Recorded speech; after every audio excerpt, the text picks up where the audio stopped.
അച്ഛാ ഞാനിപ്പോ വരാം. ഇല്ല, സാധനം വാങ്ങിച്ചിട്ട് ഇപ്പൊ വരൂലേ?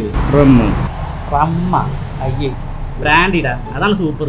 എടോ ഈ മഴയത്ത് നല്ല റമ്മൊക്കെ മേടിക്കുക, നല്ല തണുത്ത വെള്ളത്തിൽ കഴിക്കാനുള്ള എന്ത് സുഖാന്നറിയോ? റമ്മെന്ന് പറയുമ്പോ തന്നെ എനിക്ക് വാള് വരും, അതിന്റെ സ്മെല്ല. അതിന് വല്ല പെപ്സിയോ കോളയോ മേടിച്ച് ആ റമ്മിലേക്ക് അങ്ങ് ഒഴിച്ചിട്ട് അങ്ങ് അടിക്കുക. എന്തിനാണ് പെപ്സിക്ക് വെറുതെ വാങ്ങിച്ചിരിക്കുന്നത് ഏറ്റവും നല്ലത്? പെപ്സി വെറുതെ വാങ്ങിച്ചു കുടിച്ചാൽ പറ്റാവില്ലല്ലോ. ഞാനും ബ്രാൻഡ് അടിച്ചോണ്ടിരുന്നതാണ്. പിന്നെ ബ്രാൻഡ് അടിക്കാൻ എന്തൊരു ബുദ്ധിമുട്ടാണോ? ആ ബുദ്ധിമുട്ടില്ല, ആ ഇറങ്ങി പോകുമ്പോഴുള്ള ആ ഒരു ബുദ്ധിമുട്ട് അത് കിട്ടണം. അതാണ് ബ്രാൻഡിക്ക് മാത്രമുള്ളത്. അതിൻ്റെ ത്രില്ല്, രസം.